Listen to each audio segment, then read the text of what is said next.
एक तरफ बुलडोजर दीदी अपराधियों को बख्शने वाली नहीं है। दिल्ली में अपराध करने वालों के लिए कोई जगह नहीं है। न्याय की प्रक्रिया तेजी से आगे बढ़ रही है। एक तरफ बुलडोजर दीदी जहां दोषियों के खिलाफ कड़े एक्शन ले रही है, वहीं दिल्ली सरकार पूरी संवेदना के साथ पीड़ित परिवार के साथ खड़ी है। सीएम रेखा गुप्ता ने परिवार को भरोसा दिलाया कि परिवार की हर मदद की जाएगी और वो उनको इंसाफ जरूर दिलाएंगी। उत्तम नगर में तरुण की होली पर हत्या हुई और आज उसके हत्या के आरोपियों के घर पर बुलडोजर चल रहा है। इस वक्त हम जेजे कॉलोनी के ब्लॉक बी में मौजूद हैं। यहां आप देखेंगे तो एक जेसीबी मशीन खड़ी है और इसके ठीक आगे आप देख पा रहे होंगे कि एक 3 मंजिला मकान था जो लगभग 75 गज में बना हुआ था, जिसको एमसीडी के कर्मचारियों ने पहले हथौड़े का इस्तेमाल करते हुए बाकायदा रेलिंग को गिराया गया और उसके बाद बुलडोजर के जरिए इस मकान को तोड़ दिया गया। फिलहाल 2 मंजिलों को ध्वस्त किया जा चुका है। ग्राउंड फ्लोर पर अभी भी तोड़फोड़ की कार्रवाई जेसीबी के जरिए की जा रही है। यहां एमसीडी की गाड़ी लगाई गई है। वो एमसीडी की गाड़ी यहां से मलबे को तुरंत हटा रही है। इसके अलावा बीएसईएस के अधिकारी यहां बिजली का कनेक्शन काटने के लिए आए हैं। तरुण की जब हत्या हुई उसके बाद लगातार बुलडोजर एक्शन की मांग यहां पर हो रही थी, लेकिन आज 8 तारीख को यह बुलडोजर एक्शन देखने को मिला। बुलडोजर एक्शन शुरू करने से पहले पूरे इलाके में इस तरीके से बैरिकेडिंग की गई है। मीडिया को इससे आगे जाने की अनुमति नहीं है और बड़े सुरक्षा बल यहां तैनात किए गए हैं। उत्तम नगर में जिस निजामुद्दीन के घर पर एक्शन हुआ, ये निजामुद्दीन तरुण हत्याकांड के मुख्य आरोपी में से एक है। बताया जा रहा है कि ये उस मुस्लिम महिला का भाई है जिस महिला पर होली का गुब्बारा गिरा था और जिस महिला ने जानबूझकर छोटी सी बात को इतना बड़ा बना दिया कि हिंदू मुसलमान की आग में पूरा मोहल्ला झुलस गया और इसकी तपिश अभी भी उत्तम नगर में महसूस हो रही है। एमसीडी के अधिकारी बुलडोजर और मजदूरों की फौज लेकर पहुंचे थे। जहां तक बुलडोजर की पहुंच हुई वहां बुलडोजर से एक्शन हुआ। जहां बुलडोजर नहीं पहुंच पाया वहां हथौड़ा चलाया गया। एमसीडी के मजदूरों ने निजामुद्दीन के अवैध निर्माण की एक एक ईंट को उखाड़ दिया। जिस वक्त निजामुद्दीन के घर का अवैध हिस्सा बुलडोजर से तोड़ा जा रहा था, उससे पहले दिल्ली ने पूरे इलाके को छावनी में तब्दील कर दिया। किसी को भी घर के आसपास गली में आने जाने की इजाजत नहीं थी।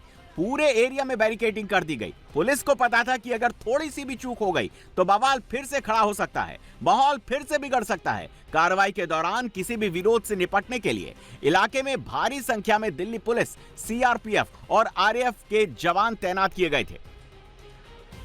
यहाँ से लेकर जो पीड़ित का घर है वहां तक 6 लेयर की बैरिकेडिंग दिल्ली पुलिस के द्वारा की गई है और जगह जगह पर इसी तरीके से भारी संख्या में पुलिस फोर्स और पैरामिलिट्री के जवानों को तैनात किया गया है। दूसरी तरफ की अगर बात करें कि दूसरी तरफ से आने का रास्ता है, उधर से भी इसी तरह के कई लेयर की बैरिकेडिंग के साथ भारी संख्या में पुलिस बल और पैरामिलिट्री के जवानों की तैनाती की गई है और पूरे इस एक्शन की मॉनिटरिंग दिल्ली की मुख्यमंत्री रेखा गुप्ता स्वयं कर रही है कि आरोपियों के खिलाफ दिल्ली पुलिस किस तरीके से कार्रवाई कर रही है। पल पल की रिपोर्ट मुख्यमंत्री के द्वारा लिया जा रहा है ताकि सीधा संदेश मुख्यमंत्री के तरफ से दिया गया है कि कोई भी आरोपी इसमें बख्शा नहीं जाएगा। दिल्ली सरकार और दिल्ली पुलिस पर इस केस को लेकर बहुत प्रेशर था, लेकिन ऐसा बिल्कुल नहीं है कि हिंदुओं ने बुलडोजर की डिमांड की तो सरकार ने बुलडोजर चला दिया। नगर निगम का यह एक्शन 4 दिन बाद हुआ और 4 दिन से एक तरफ पुलिस फरार आरोपियों की जांच कर रही थी, दूसरी तरफ आरोपियों के घर, मकान, दुकान के कागज चेक किए जा रहे थे। जांच के दौरान जानकारी मिली आरोपी निजामुद्दीन के घर में कथित तौर पर फैक्ट्री भी चलाई जा रही थी, जो कि कानूनी रूप से गलत है। जब पुलिस ने इसकी जांच की तो पता चला कि घर का कुछ हिस्सा नियमों के उल्लंघन करके बनाया गया है।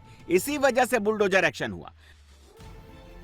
लेकिन तरुण के भाई का कहना है कि एक्शन सिर्फ एक आरोपी के घर नहीं होना चाहिए। सरकार को सारे आरोपियों के घरों की जांच करनी चाहिए। हर फरार आरोपी के घर पर एक्शन होना चाहिए। बुलडोजर एक्शन एक ही घर पे चल रहा है?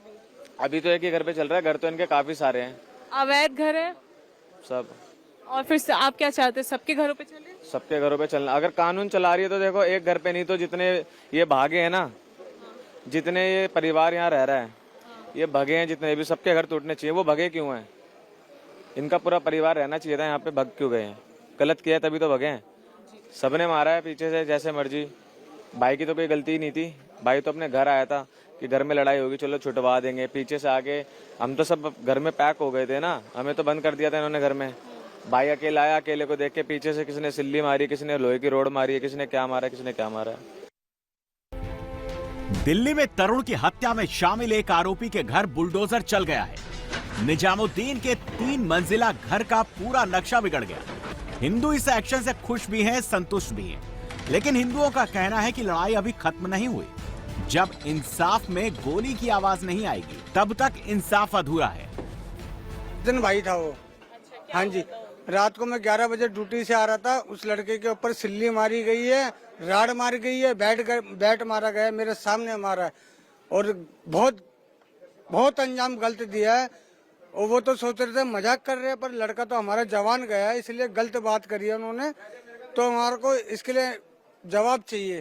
ठीक है, चला है। वो 25 से 30 बंदे थे। वो ये चीज नाम तो मेरे को नहीं पता, लेकिन 25 से 30 लोग थे। तो कम से कम ये चीज देखो ना कि सारे एक ही घर में तो नहीं रहते होंगे। अब तुमने एक के उस पे कर दिया ना, या तो सबको पकड़ो, जो जितने लोग हैं उन सबको पकड़ो और भाई सबके ऊपर कार्रवाई करो। बेटी के सिर्फ 8 नाम बताए हैं। एनकाउंटर या एनकाउंटर नहीं करते, हमारे हवाले कर दो मैडम। कनेक्शन डोमेस्टिक है और कमर्शियल में यूज हो रहा है। अब हिंदू ऐसा क्यों कह रहा है, इसकी वजह इन तस्वीरों से समझिए। उत्तम नगर के जेजे कॉलोनी में भाईजान ने खून की होली खेली थी। मुस्लिम महिला से माफी मांगने के बावजूद हिंदुओं के घर में घुसकर हमला बोला गया, बुजुर्गों को पीटा गया।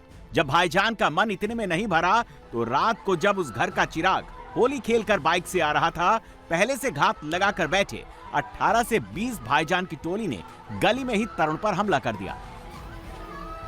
लाठी, डंडों, बैट से पिटाई करने लगे।